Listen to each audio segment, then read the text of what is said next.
Welcome to our dark journey through history's most twisted minds.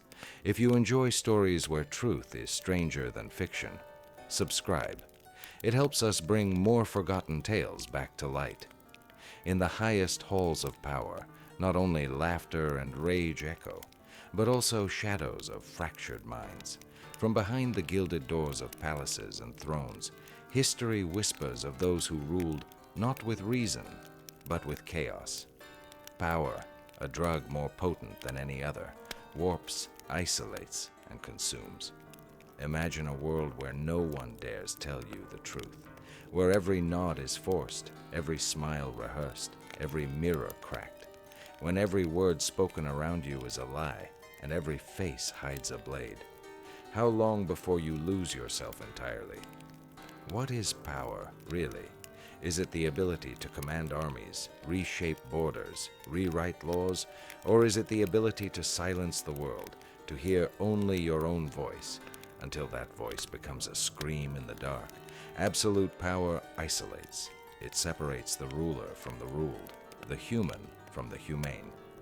History has seen men become monsters, not overnight, but inch by inch, truth by truth, until nothing is left but the throne and the shadow sitting on it. Can a person remain themselves when given everything, when no law binds them, no voice questions them, and no God stands above them? Our journey begins not with war nor politics, but with madness, the quiet kind that grows in silence, behind curtains, behind smiles. Welcome to a tale not of battles or glory, but of obsession, fear, delusion, and the final price of unchecked rule. Our story begins in Rome, not with swords and glory, but with a boy raised among whispers, betrayal, and death. In marble halls where gods once stood, a man would soon rise who believed he was one. Let us begin. Caligula, the emperor who wanted to destroy the moon. He was born Gaius Julius Caesar, Germanicus, but the world would remember him by a nickname, Caligula, a name that would echo not with honor, but with horror. At first, he was a golden boy, the people's darling, the son of a great general raised in military camps. He was called Little Boots by the soldiers, a nickname born from the tiny uniform he wore while marching beside his father. He grew up smiling, waving, adored by crowds, but behind that smile was a child who had already seen too much. His father, Germanicus, beloved by Rome, died under suspicious circumstances. His mother and brothers, exiled, starved, possibly poisoned. By the time Caligula was a teenager, nearly everyone he loved was dead, not by fate, but by politics. He learned early that in Rome, family is often more dangerous than any enemy. Raised in the imperial court under Emperor Tiberius, a man known for his paranoia and cruelty, Caligula quickly became a master of masks. He smiled when others were tortured. He laughed when power changed hands. And when Tiberius died, he stepped into the role of emperor like a young god descending from the clouds. At first, the people rejoiced. A new dawn, a charming, charismatic leader. He gave bonuses to the guards, released political prisoners, hosted games and festivals. Rome cheered. Rome hoped. But hope in Rome was a dangerous illusion. Only months into his reign, something shifted. Some say it was illness, a violent fever, perhaps encephalitis. Others whisper darker theories, poisoning, witchcraft, divine punishment. Whatever it was, when Caligula recovered, he was not the same. He began calling himself a god, not metaphorically, but literally. He claimed to be Jupiter, Neptune, Apollo, all at once. He ordered temples built in his honor, replaced statues of ancient deities with his own face. When someone objected, he smiled and said, "I can kill anyone, and I'll do it just because." He demanded senators kneel before him, not as emperor, but as a divine being. He would walk barefoot across the palace floors, covered in gold dust, dressed in women's robes, speaking in riddles. He enjoyed watching nobles squirm, never knowing whether a joke would end in laughter or execution. Then came Incitatus, a horse, but not just a horse, a consul designate. Caligula gave him a palace, marble stalls, purple blankets, servants, guards. He fed him gold-flecked oats and wine from crystal goblets. He said Incitatus was more loyal than any senator, and maybe in a sick way. He was right, but Caligula's madness wasn't just theatrical, it was terrifying. He once ordered hundreds of prisoners thrown into the arena, not for a scheduled execution, but simply because there weren't enough gladiators to entertain him. He watched the slaughter while eating lunch.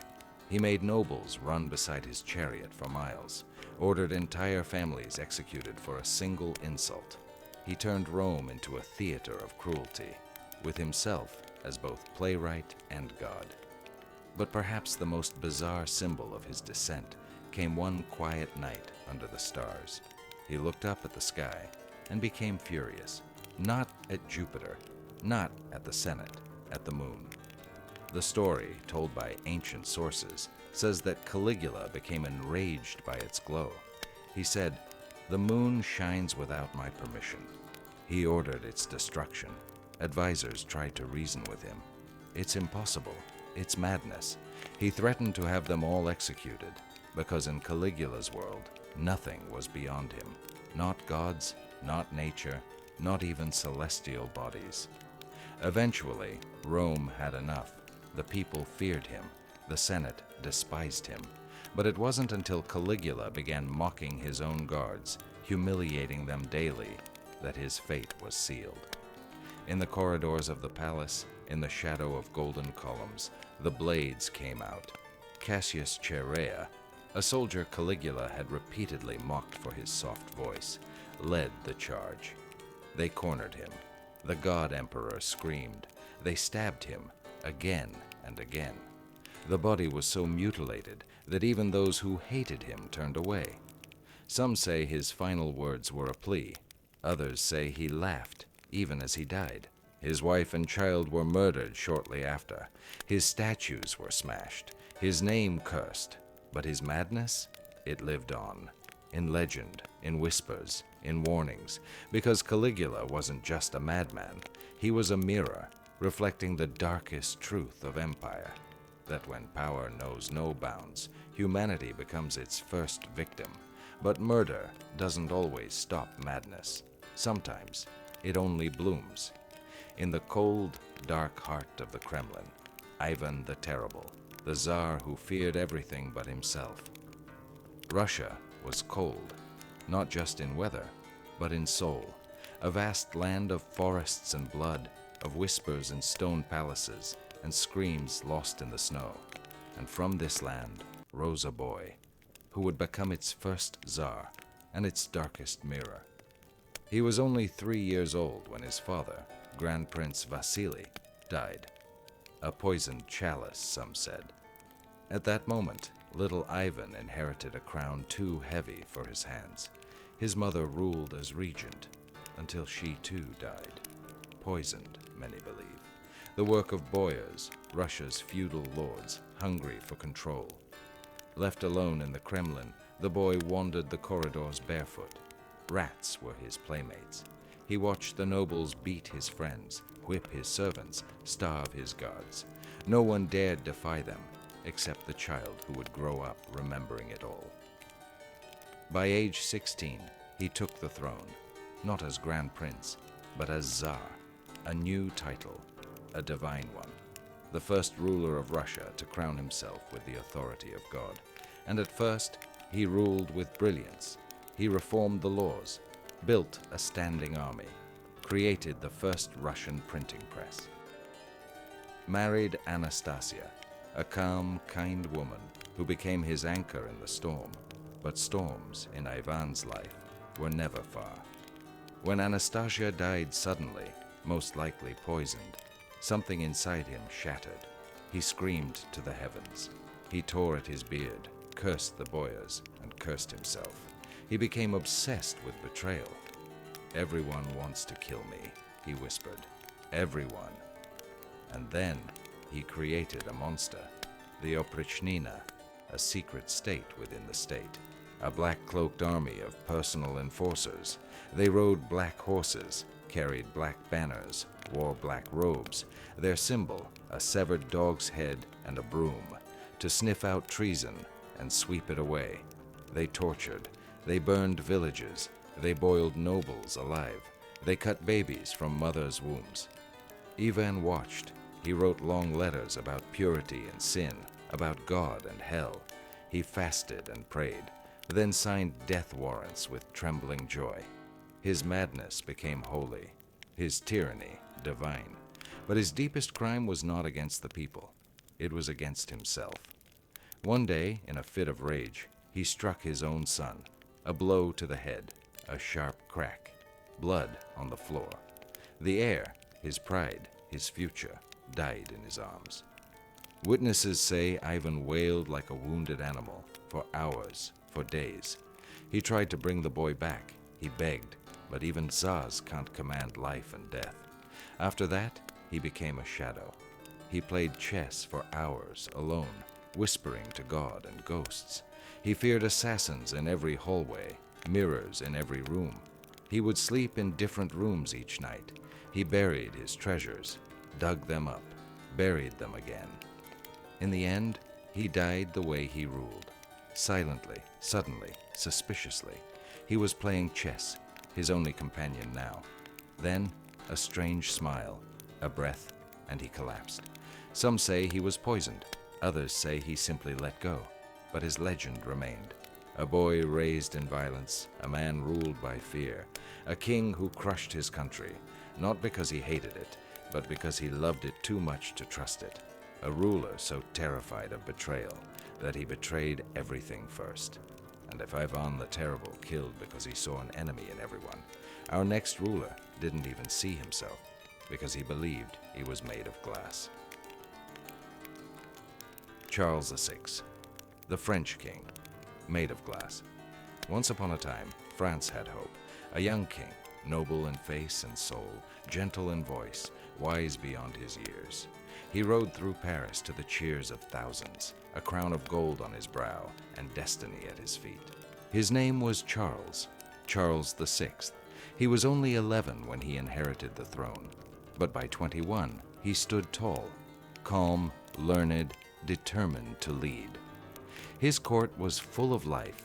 His marriage to Isabeau of Bavaria was a spectacle of beauty and unity.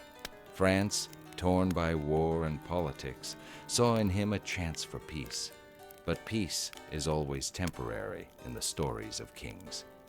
It began on a hot summer's day. The king rode with his men through a forest, the sun beating down. Suddenly, a noise, a spark, a shadow. Charles turned, and then he drew his sword and attacked. Not enemies, not assassins, but his own knights. He slashed wildly, screaming, eyes wide, unblinking. His men wrestled him to the ground. They saw not a king, but something else. After that, something changed. He would forget where he was, forget who people were. Once, he forgot he was king at all. He stopped recognizing his wife, his children. He stared for hours at nothing. He mumbled to himself in corners. And then, one day, he declared, "I am made of glass." He refused to be touched, would not sit without cushions, ordered special clothes stitched with iron rods to prevent shattering. Servants walked beside him with extreme care, whispering warnings. Don't move too fast. Don't make noise. He'll break. He became a living contradiction, a man wrapped in silk and steel, terrified of being touched, yet holding the fate of a nation in his hands. Meanwhile, France burned. The 100 Years' War dragged on. The court fractured. His brother, his cousin, his queen, all vied for power. Plots bloomed like weeds. Enemies whispered behind velvet curtains. Charles sat motionless, staring at the walls, convinced he could shatter from a breeze. His queen, Isabeau, once a figure of love, became distant. Lovers surrounded her. Treaties were signed without the king. Enemies marched into France. The English crowned their own boy king, and Paris was lost. And Charles, he said nothing. He lived in isolation, surrounded by silence, wearing his strange glass armor. He would hum to himself, walk barefoot through the halls, and ask servants, "Do I still exist?" The kingdom fell. The people starved. The streets echoed with rebellion. And the king, the man once hailed as France's hope, was now its ghost. When he died, his body was abandoned. No great procession, no honor, just another forgotten corpse in a forgotten chamber. The man who thought he was made of glass, shattered long before he ever touched the grave. But France would recover. Glass breaks, but kingdoms bend, and if Charles believed he was fragile, our next ruler believed he was untouchable. A prince of myths, a builder of dreams, and a king who drowned in fantasy. Ludwig II, the king of fairy tales and ghosts, Bavaria, a land of forests, lakes, and legends, and in the heart of those mountains, a boy was born, not into a world of laughter and play, but into silence, silence and solitude. His name was Ludwig, a prince, then a king, but above all, a dreamer. From childhood, he lived in his mind more than in the world. While others learned politics, Ludwig read poetry. While ministers taught laws, he listened to Wagner's operas, not as music, but as prophecy. He was crowned king at just 18. The court expected a ruler. What they got was something else. He rarely attended meetings, refused to dine with guests, avoided eye contact, avoided daylight. He spoke of other times, of ancient kings and swan knights, of gods walking the earth and palaces among the stars. And then he began to build Neuschwanstein, not a castle, a cathedral of fantasy. Spiral towers, painted ceilings, secret passages. No war rooms, no council chambers, just opera halls and murals of mythical love. The king would ride alone at night, dressed in velvet, speaking to the moon. He hosted dinners with no guests, only portraits of long-dead kings. He sent Wagner vast fortunes, calling him the soul of Germany. He wrote, "Reality is a prison. I build to escape it." And escape he did. He built more castles, Linderhof, Herrenchiemsee, each more surreal than the last. Palaces without purpose, thrones no one would sit on, rooms filled with golden swans and mirrored stars. But while Ludwig dreamed, Bavaria struggled. The state's coffers drained. The ministers panicked.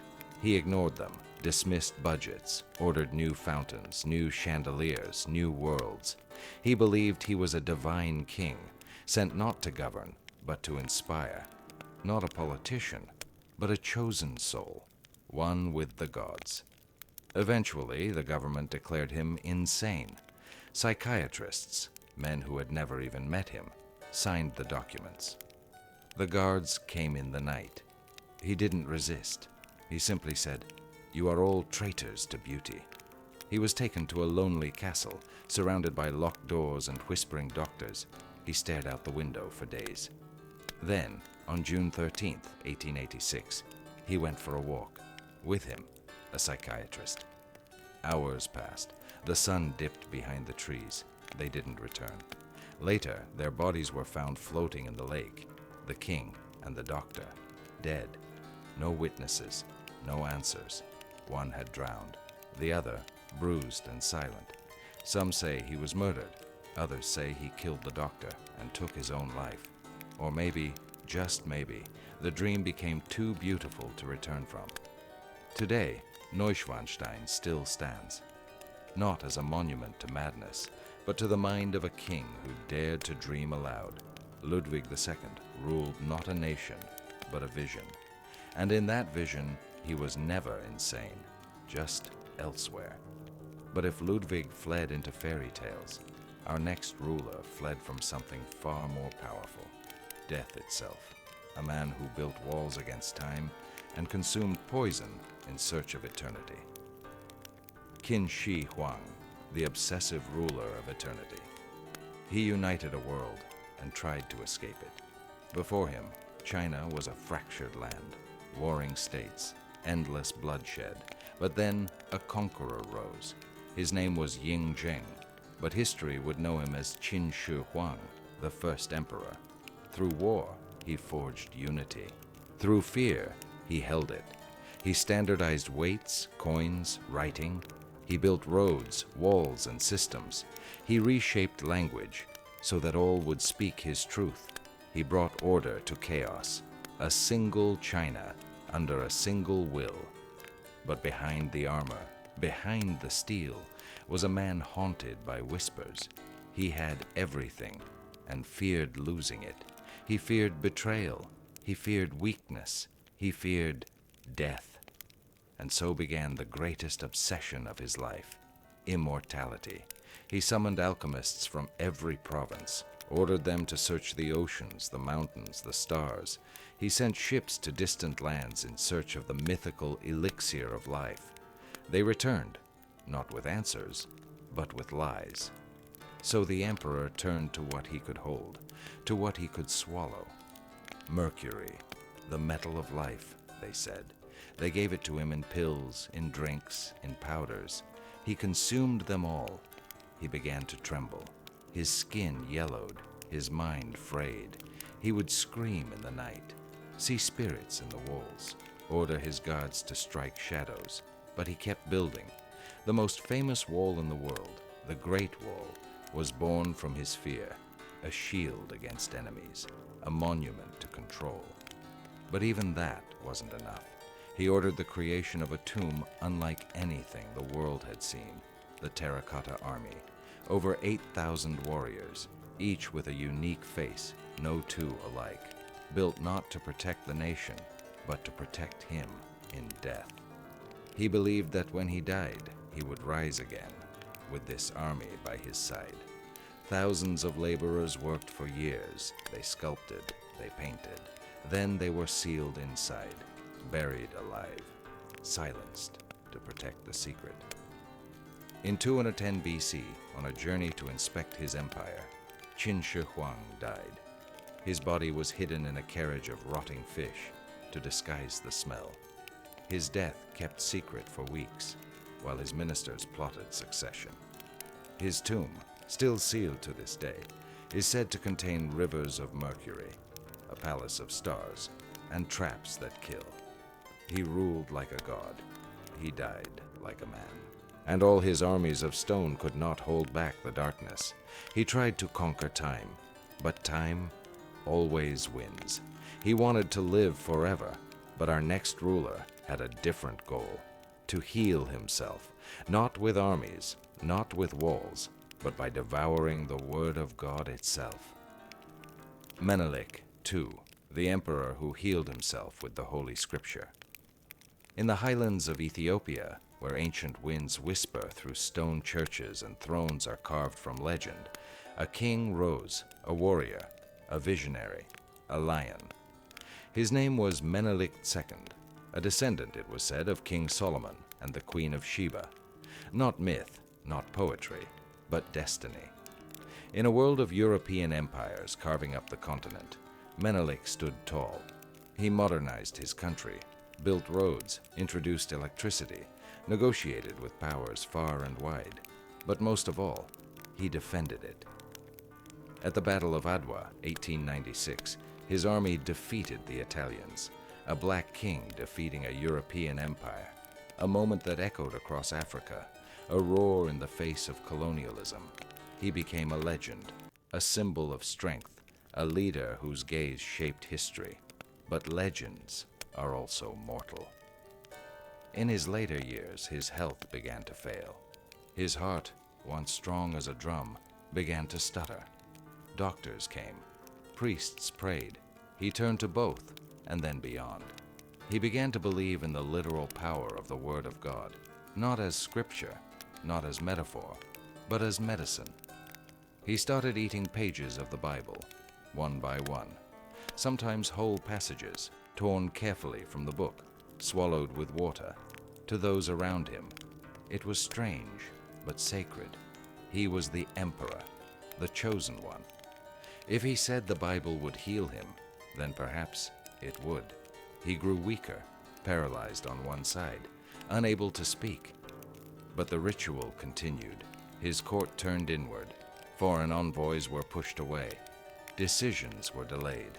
The empire drifted into silence.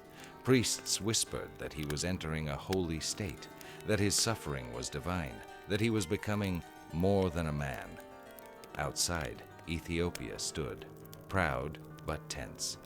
Inside, the palace became a shrine. Menelik, still revered, still feared, was now half myth, half ghost.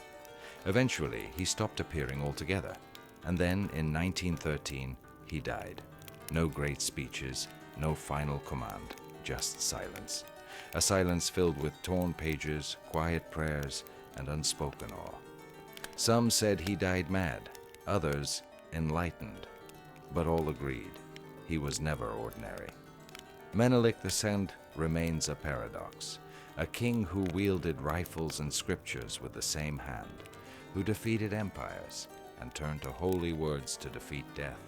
But even holy books couldn't save him, and our final stop is no palace.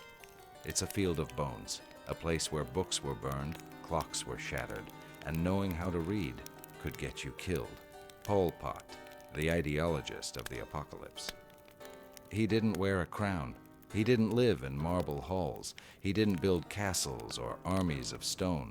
But his madness was the deadliest of them all. His name was Pol Pot, a name that once meant nothing and now means death. Cambodia. 1975. A new revolution, a new dawn, a promise to wipe away the past. Pol Pot and his Khmer Rouge marched into Phnom Penh, not as liberators, but as reapers. They declared, Year Zero. Everything before must be erased. They emptied cities, forced millions into the countryside. Doctors, teachers, artists, anyone with glasses, with education, with foreign language, was seen as poison, and poison must be purged. Hospitals shut down, money abolished, schools destroyed, time itself banned. No watches, no calendars, no history, no future, only the present, only the regime. People dug canals with their bare hands, starved in fields, watched their families disappear into the night. Camps were built, but they weren't prisons. They were execution sites, the killing fields. Here, children were beaten against trees, babies thrown into pits. The earth itself became swollen with bodies. Between 1975 and 1979, nearly 2 million people died. 1 in 4 Cambodians. Not by war, but by ideology, by purification, by madness disguised as vision. Pol Pot believed he was saving his people, building a pure society, erasing the corrupt world, by erasing the people in it. When the Vietnamese invaded and overthrew his regime, he fled into the jungle. He wore rags, lived in exile, but still believed he had won. He gave interviews, spoke calmly, smiled. He said, I have a clear conscience. No remorse, no regret, only silence. In 1998, in a hut deep in the forest, he died of a heart attack. No grand funeral, no trial. His body was cremated in a pile of tires, burned, just like the world he tried to create. Pol Pot didn't call himself a god. He didn't believe he was made of glass. He didn't eat holy books or build dream castles. He believed in an idea so pure, so perfect, that it demanded blood, and it got it. He was not a king, but he was madness, made law, and his shadow still haunts a scarred land. They were kings, emperors, gods in the eyes of their people. They wore gold, commanded armies, built monuments that still touch the sky. But in the end, they were just men, flesh, bone, and shadow. Each story is a warning, each name a grave, because madness does not always scream. Sometimes it whispers, sometimes it smiles, and sometimes it wears a golden crown.